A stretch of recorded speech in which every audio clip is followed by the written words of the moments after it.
Oi, gente, sejam bem-vindos a mais um episódio do nosso podcast. Nós somos a Liga de Enfermagem Pediátrica e hoje nós vamos abordar o tema diagnóstico precoce e tratamento de doenças respiratórias na infância. Não esqueçam de curtir e comentar o vídeo. Eu me chamo Catarina, sou ligante e estou no 7º semestre de enfermagem. Meu nome é Leandro, eu sou do 3º semestre de enfermagem. Hoje nossa convidada é a nossa queridíssima Celina Garcês, ela que é nossa orientadora da Liga, é enfermeira graduada pela Uninasal Doroteias, é pós-graduanda em enfermagem neonatal e pediátrica, é pós-graduanda também em UTI, atualmente trabalha como enfermeira na clínica médica do Hospital Fernandes Távora e também atua como enfermeira no home care. E como eu já tinha dito antes, é a nossa orientadora da Liga.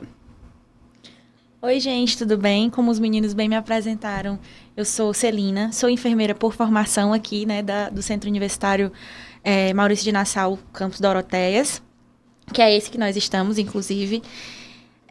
Sou orientadora da Liga e junto com a professora Adelaide, uma queridíssima também, que já esteve presente no podcast. E é uma honra, viu, meninos, estar aqui, como eu havia comentado com vocês. Foi um sonho nosso, né? Então, ver que se concretizou e que está dando tudo certo é um prazer. E estou muito feliz em poder estar abordando esse tema com vocês. Que esse mês, para quem não sabe, o mês de maio, a gente comemora, em um dia específico, o combate mundial à asma. E nada mais justo do que a gente trazer para esse tema, né, para esse podcast, o tema de prevenção, diagnóstico e tratamento de doenças respiratórias. E é isso, eu espero que vocês gostem. Então vamos começar, viu, gente? Primeiramente, Celina, você poderia dizer quais são os sinais e sintomas que a gente pode... os sinais e sintomas iniciais, né, das doenças respiratórias, em crianças, no caso? Pronto. Quando a gente fala de doenças respiratórias, a gente tem uma leve semelhança de nós, adultos, para as crianças, que são os sintomas iniciais, que é a tosse, né? Podendo ser uma tossezinha cheia, uma tosse seca, que mais lá para frente, acredito que a gente vai abordar isso, eu vou explicar as diferenças de uma tosse seca para tosse cheia. A coriza, que é aquele narizinho espirrando, aquele narizinho escorrendo, perdão. Aquela sensaçãozinha de quando a gente tá com rinite, que os seios nasais ficam todos cheios, que a gente sente a dorzinha de cabeça, aquela dorzinha chata, né? Então, a gente vai ter aí a tosse, a coriza. Febre também pode ser um sintoma inicial, né, de algum processo inflamatório respiratório. Esses são os sintomas, assim, de base, que a gente já deve ter uma atençãozinha. Certo. Aí, em relação aos sinais e sintomas, é possível diferenciar um resfriado comum de uma infecção respiratória mais grave, como a bronquiolite ou a pneumonia? Pronto, inclusive que, infelizmente, é uma coisa que tá em alta, né? Tá na moda. Infelizmente, é uma moda que a gente não gostaria de seguir, mas tá aí. Inclusive, eu tenho visto, principalmente, vários colegas profissionais postando sobre isso como uma forma de atenção, né? Para os pais. E a pergunta era a diferença, né? Pronto, num caso de doenças mais leves, vamos dizer assim, como a gente estava falando na primeira pergunta, né? Os sinais e sintomas, tipo a tosse, a febre, o que difere de uma doença mais grave, como uma... Qual foi a doença que você citou? Bronquiolite ou pneumonia. Pronto, normalmente, quando eu estava falando, a tosse, a gente tem a tosse seca e a tosse cheia. Normalmente, o que é que nos preocupa quando uma tosse é cheia? Porque, como eu estava falando, quando a gente tem, por exemplo, quem é aí atacado pela rinite, eu sou uma vítima da rinite. E quando eu estou nas minhas crises alérgicas, eu fico com os meus seios, né, nasais todos entupidos. Parece assim que eu estou nadando em secreção. E aí, qual é o problema disso para a criança? Para o adulto também, mas principalmente para a criança. Até que ponto está indo essa secreção? Essa tosse cheia é uma tosse que a secreção está só a nível de seios nasais ou é uma tosse que está com uma secreção a nível pulmonar? Se é uma secreção que está a nível pulmonar, como é que está essa respiração? É uma respiração que está apresentando um chiado? Como assim um chiado? Quando a criança está respirando, você escuta ela fazendo aquele... Sabe esse sibilozinho? Uhum. É uma tosse que tá fazendo um ronco. Como assim um ronco? É quando a criança tosse... quando a criança respira e você escuta literalmente né, esse barulho. Então, até que ponto está indo essa secreção, por exemplo? Né? No caso de febre, já que a gente também viu que febre é um sintoma, pode ser também um sintoma de alguma doença respiratória. Para quem não sabe... A febre é um indicativo de que tem alguma coisa de errado com o nosso corpo, né? Vocês que estão aí ainda no momento acadêmico, a gente estuda isso, a gente aprende isso. Que febre é um indicativo de um processo inflamatório ou um processo inflamatório ou infeccioso, né? Então, se tá tendo febre, tem alguma coisa de errado. Aí, outro ponto de atenção. Criança, a gente tem que ter bastante atenção, principalmente com o ponto da febre. Por quê? Porque dentro do mundo da pediatria, a gente estuda, acredito que vocês até em saúde da criança estudam isso também, que a criança, até certo nível da temperatura, é uma febre ok, vamos dizer assim. Mas passou daquele nível, ela já pode apresentar episódios convulsivos. Então, a gente também tem que ter noção desse controle da temperatura, certo? E aí, abrindo um adendo aqui, muito importante, que eu vejo muitas mamães desesperadas, e eu entendo, porque, né, ninguém quer ver o filho doente. Se seu filho fez febre, tá fazendo febre, certo, o correto é a gente medicar, né, com um antihipertérmico, né, com dipirona, Tilenol, que são as medicações mais comuns aí para as crianças, né, no mundo da pediatria.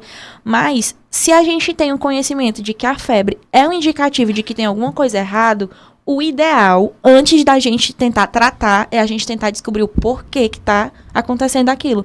Como eu falei, se é um indicativo de algum processo inflamatório ou infeccioso, onde está esse processo inflamatório e onde está esse processo infeccioso, certo?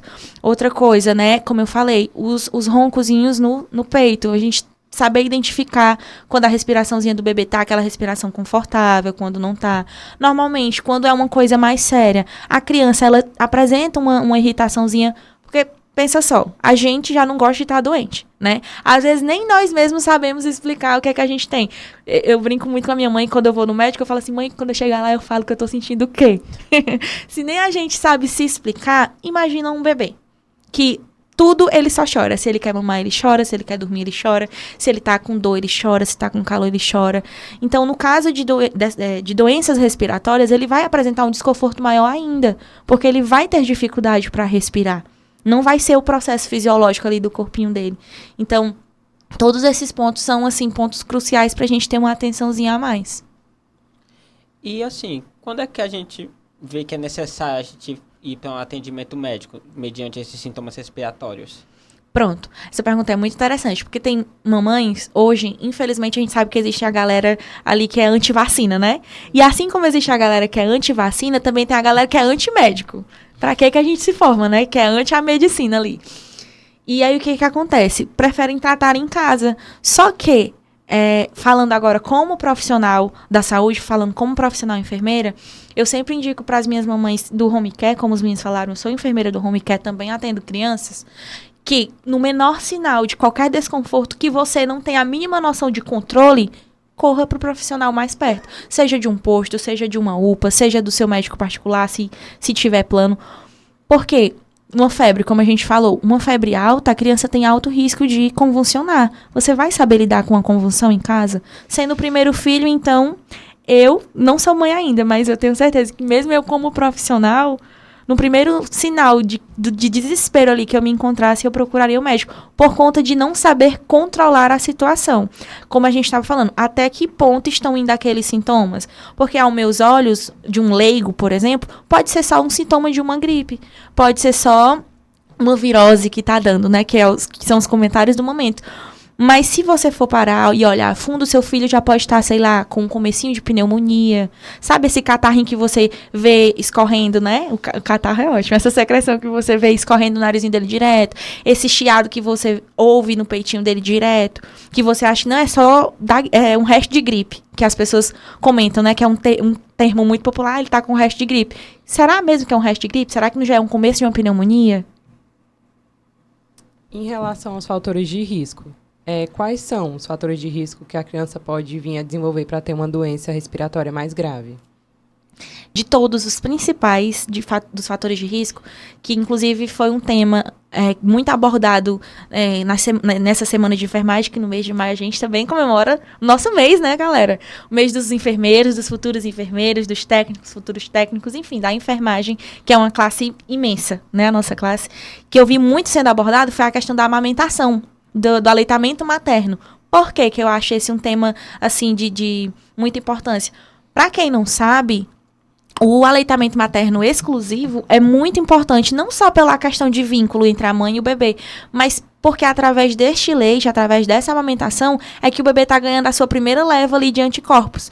Então, pensa comigo, se um bebê nunca foi amamentado, ele já foi direto para a fórmula, tá, ele pode ter ganhado os nutrientes suficientes para ele engordar, ganhar peso, mas e a parte imunológica, como foi que ficou? Porque a gente estuda muito isso, que o aleitamento materno é a fonte de anticorpo para o bebê. Então, se esse bebê não for exposto a essa fonte riquíssima de anticorpos, como que ele vai trabalhar o corpinho dele, o sistema imunológico dele, né? Outro ponto muito importante, se tratando de doenças respiratórias, é a prematuridade. Por quê? Na faculdade de enfermagem, a gente estuda uma disciplina que é a matéria de embriologia. Vocês já tiveram? Já, né? Nos primeiros semestres. E nessa disciplina, a gente vê que um dos últimos sistemas do corpinho humano, né, do corpo humano a ser formado é o sistema respiratório. O pulmãozinho do bebê só vai maturar por completo lá pelas últimas semanas, né? Então, se este bebê nasce prematuro, lembrando que, para quem é da área, né, prematuridade é antes de 37 semanas. A partir de 37 semanas já é um bebezinho a termo, mas que ainda tem riscos de ficar internadinho para terminar o processo de maturação. Então, se esse bebê nasce antes das 37 semanas, nasce com a prematuridade, logo se é de entender que o seu sistema respiratório não vai estar formado por completo. Então, prematuridade também é um fator de muito risco. Por isso que a gente orienta as mamães o quê? Evita receber visita. Se receber, evita deixar a visita ficar pegando, ficar beijando, ficar cheirando. Pegar a mãozinha do bebê, que é uma coisa que vai muito para a boca. Porque ele tá ali exposto a inúmeros contaminantes, né? E a prematuridade é um fator, assim, que com certeza pega muito. Só repete a pergunta para mim. Quais fatores aumentam o risco de uma criança desenvolver doenças respiratórias recorrentes? Sim, outro fato muito importante é a exposição a coisas externas, né? Se uma pessoa que fuma, ela já causa dano ao próprio pulmão, imagine quem está ao redor, né? Por isso que a gente também zela muito por essa questão, porque o fator externo também influencia nisso. Assim, né? A gente, como você acabou de falar, né? No caso da fumaça, né? Que muitas crianças estão expostas à questão do fumo. Como isso no ambiente doméstico, por exemplo, pode interferir? Questão de fumo, né? Mofo, a própria ventilação, né? Às vezes a gente vê, por exemplo, até a limpeza de um ventilador, por exemplo, Sim. que às vezes falta. Como é que isso pode afetar a saúde respiratória dessa criança? Eu vou responder essa pergunta com dois exemplos da vida real. Sabe quando a gente passa alguma coisinha perto do nariz e começa a espirrar? Sabe essa irritabilidade? Quando a gente espirra, a gente consegue expelir algumas coisas, porque é para isso que servem os pelinhos, né, do nariz. Mas nem tudo a gente consegue expelir e a gente acaba aspirando. Imagina isso em grande quantidade, várias vezes, repetidamente, se alojando só nas nossas vias respiratórias. Uma hora vai inflamar aquilo ali, né? E com um exemplo mais real do que isso, que foi o exemplo que eu falei para vocês que eu iria citar, sou enfermeira assistencial, né? Trabalho na clínica médica do Hospital Fernandes Távora. E há um tempinho atrás eu tive um paciente que infelizmente veio a óbito. Não citarei nomes por motivos de ética, claro. Mas o quadro dele é um quadro que me doeu muito. Eu fiquei muito indignada quando eu admiti aquele paciente no meu setor. Foi o que aconteceu. Na admissão de enfermagem, a gente tem toda, né, uma ficha para responder a nossa admissão e tudo. E aí, ele estava lá pelo diagnóstico médico de uma DPOC exacerbadíssima. DPOC é a doença pulmonar obstrutiva crônica, né? Os alvéolos lá já estavam... Não tinha mais, praticamente. Tanto é que eu recebi ele já na posição de prona. Ele já estava de barriguinha para baixo. E ele não conseguia sair dessa posição, porque senão ele não conseguia respirar. Já estava na máscarazinha reservatória 100%. Enfim, um quadro clínico gravíssimo. E na admissão de enfermagem, eu fui perguntar na parte de tabagismo. Porque na DPOC, normalmente a gente vê em quem? Em quem fuma. E ele me falou que nunca fumou na vida dele. E eu achei estranho, mas por que dessa DPOC? Ui, perdão. E aí o que foi que ele me disse? Que ele morava do lado de uma fábrica de cimento. E aí o que acontece? A vida inteira morando lá, inalando aquele micropozinho, né? Porque é minúsculo. Aconteceu de ele ter uma infecção aí respiratória gravíssima. E da mesma forma, por exemplo, com o mofo, por exemplo, né? A gente vê só aquele pouquinho atrás do guarda-roupa, atrás de um armário, mas para uma criança que está inalando aquilo direto, que não tem o seu sistema imunológico em perfeito estado ainda, nem nós adultos temos, né? Imagina uma criança que ainda está em formação, enfim. Então, tudo isso pode acarretar em uma inflamação e uma infecção gravíssima.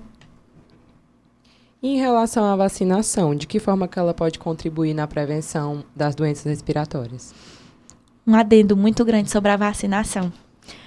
Ai, gente, falar sobre vacinação é falar estressado. Porque, infelizmente, temos algumas pessoas hoje que, na nossa sociedade, às vezes até no nosso convívio mesmo, que falam que, mas a vacinação não salva ninguém. A pessoa tal foi vacinada e vive tendo tal coisa. É veneno, né? Tomou, passou, nunca mais vai ter. E assim, quando a gente fala de vacina, antes de tudo, a gente tem que entender que a vacina é uma forma preventiva, né? Não é porque, por exemplo, a vacina da gripe, por exemplo, que é uma das nossas grandes aliadas aí contra doenças respiratórias, né? Temos a gripe, temos coqueluche também, é uma doença uma vacina, perdão, que é uma vacina preventiva para doenças respiratórias. Outra muito comum no calendário vacinal infantil, a pneumocócica. Pneumocócica 10. Isso. Também é uma vacina de prevenção para doenças respiratórias. E aí, o que é que acontece? Tomei a vacina da gripe, né? Todo ano, quase todo mês, a gente tem aquela bendita daquela campanha contra a gripe. Mas se funciona, por que eu tenho que tomar direto? Justamente. A gente toma como uma forma preventiva. Não é porque eu tomei a vacina, né? Que fui lá, aplicar a vacinazinha em mim, que eu vou ficar isenta da gripe. Até porque o meu organismo, ele tem momentos que eu tô com um sistema imunológico maravilhoso, assim, estável. E vão ter meses que não, que eu vou precisar repor vitamina, vou precisar repor fé, enfim. Só que o que acontece? Pelo fato de eu já ter a vacina, os sintomas vão ser menos agressivos. Um exemplo que a gente tem aí da Covid, né? Muita gente tem muito medo da vacina da Covid e é compreensível. De fato, foi uma vacina que surgiu de uma maneira muito rápida em um momento muito caótico, que infelizmente a gente estava se deparando com muitos casos de morte, né? E a Covid é uma dos nossos grandes vilões aí do sistema respiratório, né? Mas, se com a vacina já foi difícil do jeito que foi, imagina sem ela, né? Porque é como eu tô falando, a vacina não vai te deixar isento, mas ela vai amenizar os sintomas. Você não vai sentir os sintomas de forma tão agressiva como você sentiria sem ela, por exemplo. Entende? Assim, no caso, né? O que é que os pais, eles podem... o que é que eles podem fazer para reduzir esse índice de reincidência, né, de doenças respiratórias na criança? Acabamos de falar nosso grande aliado. Andar ali dentro do calendário vacinal é o maior aliado para toda e qualquer doença do desenvolvimento infantil. Todos. O maior conselho que eu dou, de verdade, é esse. Andar dentro do calendário vacinal. Porque como a gente acabou de falar, só de doença respiratória a gente tem 3 grandes exemplos aí, né? Então, a vacinação é a maior aliada. Em relação aos sinais e sintomas, quais devem ser observados na triagem para a suspeita de infecção respiratória em criança? Como a gente estava falando lá no começo, né? Os sinais e sintomas são aqueles independentes. A tosse, a coriza, a febre, o roncozinho no peito, o chiado, enfim. E aí, quando a gente fala da triagem, acredito que a gente fala muito mais da atenção básica, né? Do papel do enfermeiro, Isso, né? Sim e não, né? Porque, na verdade, a triagem... Vamos lá, vamos destrinchar a nossa atenção primária à saúde. Quando a gente chega lá no postinho de saúde, quem faz a triagem em si, que é aquela triagem dos sinais vitais, é o técnico, né? E aí, depois do técnico, aí você vai para o enfermeiro. É uma coisa mista, né? Já na UPA a gente só tem o enfermeiro, não tem o técnico ali na triagem. Mas o que a gente presta atenção, de fato, é isso. A questão dos sintomas iniciais, como a gente já falou. A tosse, a coriza, a febre, a irritabilidade, como a gente falou, que a criança fica irritada, porque ela não sabe se expressar, né? A questão do chiado, do ronco, enfim. No caso, como é que a enfermagem ela pode contribuir para o diagnóstico precoce justamente dessas doenças respiratórias, principalmente na atenção primária? Pronto. Agora eu vou encher nossa bola, eu vou encher a bola da nossa área, da nossa profissão. De todas as áreas da saúde, eu acho assim que a enfermagem tem um grande aliado nas mãos, que é o quê? A educação em saúde, né? Por mais que os outros profissionais façam, e eu vejo eles fazendo, conheço educador físico que faz, meu marido, que trabalha com educação em saúde, conheço profissional nutricionista que também trabalha com educação em saúde, claro, tudo dentro, né, das suas áreas de atuação. Mas nós, enfermeiros, nós abordamos tudo. A gente fala desde higiene bucal, a nutrição. Então, assim, um dos grandes aliados nossos hoje, como forma de diagnóstico precoce, é, de fato, a educação em saúde. Como assim? Por exemplo, este podcast, este episódio é uma forma de diagnóstico precoce, porque a gente está deixando a galera que está assistindo aí, vocês, cientes de quais seriam os sintomas iniciais, de quando procurar um médico, do que eu posso fazer para evitar tal doença no meu filho. Então, um dos grandes aliados nossos hoje é a educação em saúde. E o papel do enfermeiro no controle da asma infantil e no acompanhamento de crianças com doenças respiratórias crônicas? Vou repetir o que a gente acabou de falar. Essa questão do papel do enfermeiro no controle, porque assim, as pessoas, infelizmente, hoje olham pra gente, quando encontram a gente num posto de saúde ou num hospital, e elas falam, eu quero com o médico. Mal sabem elas que antes de ir pro médico, elas precisam passar por nós, né? Até porque, não me levem a mal quem vai escutar, mas a relação do médico é uma relação mais médico-doença. A nossa relação já é mais profissional e pessoa, né? Tanto é que o lema da enfermagem é o quê? É o cuidar, né? O que a gente estuda a faculdade inteira é o cuidar. A gente cuida da pessoa. Então, volta a retomar a questão da educação em saúde. A gente, nós como profissionais enfermeiros, até dentro do próprio ambiente hospitalar, por exemplo, eu que trabalho com internação, a gente trabalha muito com a promoção do autocuidado. Né? No caso aí das crianças, que é a pediatria, o foco geral daqui, a gente ensina este autocuidado que não é alto, né? Para as mamães, para os papais, para os responsáveis. Então, volta a retomar sobre a questão da educação em saúde. Ainda nessa parte também, nessa pegada da enfermagem, né? No caso, como é que a equipe de enfermagem ela pode colaborar até mesmo nessas campanhas educativas, né? Tendo essa visão, assim, né, de orientação. Né? Porque muitas vezes quem dá as principais orientações, quem está mais em contato, como você mesmo disse, é a enfermagem. Então, como é que a gente pode orientar essas pessoas, né, que chegam a nós, principalmente na atenção primária, sobre evitar, como prevenir essas doenças, né? Questão de, por exemplo, tabagismo, né? Que a gente Sim. tem muitas famílias que tem, por exemplo, alguma pessoa que é tabagista, no caso, a ventilação do próprio ambiente. Como é que a gente pode orientar, por exemplo, um pai ou uma mãe que vem com essas questões? Pronto. A gente trabalha quando a gente vai fazer uma consulta com crianças, né? Quando a gente vai atender crianças, a gente tem uma fichinha que a gente chama de puericultura. E quando esta puericultura é feita de forma completa, que ela é bem extensa, tanto é que tem gente que reclama. Os que ficam esperando, normalmente, são os que reclamam. Tá demorando. Mas é porque a gente está fazendo uma consulta eficaz. Eu, inclusive, vou até disponibilizar para vocês no nosso eventos futuros, não vou dizer, em nossos eventos futuros, a minha fichinha de puericultura pessoal, né, que eu uso para atender meus bebês. E a gente tem uma parte dela que é só sobre a estrutura da casa. Por exemplo, eu pergunto, por exemplo, para esse pai, para essa mãe, como é a estrutura da casa? É reboco?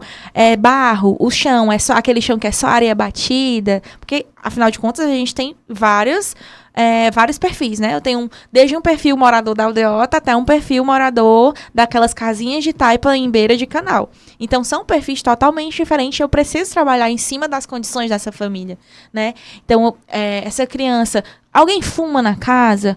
Se sim, é cigarro? É alguma outra droga?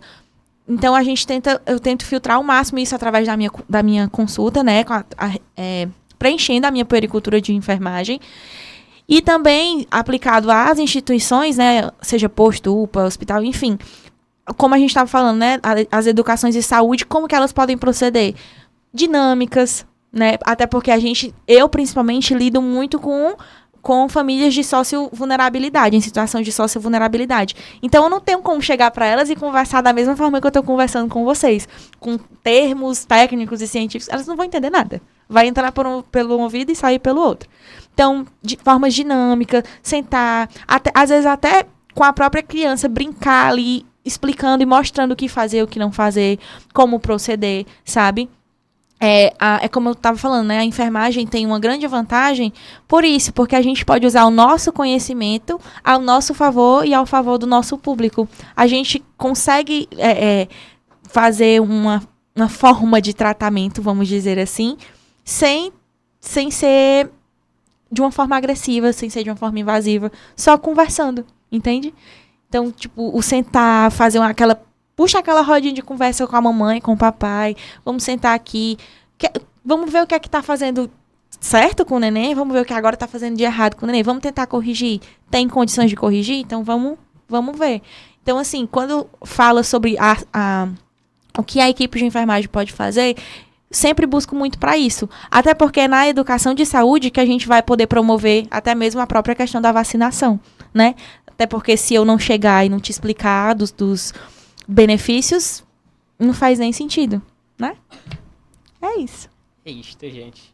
Então, nós gostaríamos, então, né, no caso de agradecer, então, a nossa orientadora, nossa convidada de hoje, nossa querida Celina. Gostaríamos de agradecer Um brinde muito. para a E eu senhora. olhando pra ele. A gente gostaria de agradecer tanto pelo apoio desde o início da fundação da Liga que a senhora tem com a gente até hoje. A gente espera que futuramente continuemos com essa mesma parceria, com Em esse nome de mesmo... Jesus. Assim esperamos, em nome de Jesus. Né? E é isso, agradecê-la. Obrigada, gente. Eu que agradeço. E é isso, gente. Chegamos ao final de mais um episódio do nosso podcast. Muito obrigada, enfermeira Celina, por compartilhar esse conhecimento com a gente. Obrigada a você que assistiu até o final. Não se esqueça de compartilhar esse vídeo, seguir nossas redes sociais, YouTube, Instagram, liep.uninasal. E até o próximo episódio. Obrigado, tchau, gente.